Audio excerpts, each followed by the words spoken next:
മലയാളത്തിൽ യൂഫോർബിയ ചെടികളെ സാധാരണയായി പാൽ ചെമ്പരത്തി അല്ലെങ്കിൽ സ്പർജ് എന്ന് വിളിക്കും. യൂഫോർബിയ എന്ന ജനുസിൽപ്പെട്ട സസ്യങ്ങളെയാണ് ഇത് സൂചിപ്പിക്കുന്നത്. ഇതിൽ പലതരം ചെടികളുണ്ട്. ചിലത് ഔഷധമായും മറ്റ് ചിലത് അലങ്കാര ചെടികളായും ഉപയോഗിക്കുന്നു.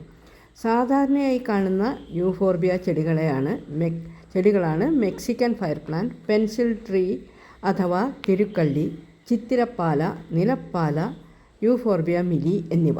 ഏറ്റവും കൂടുതൽ അംഗമുള്ള സസ്യജനുസുകളിൽ നാലാമത്തേതാണ് യൂഫോർബിയ. ഇതിന് പാല് പോലുള്ള ഒരു കറയുണ്ട്.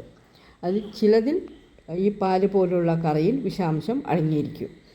യൂഫോർബിയ മിലി കേരളത്തിലെ വനപ്രദേശത്തും അട്ടപ്പാടിയിലും സുലഭമായി കാണാം.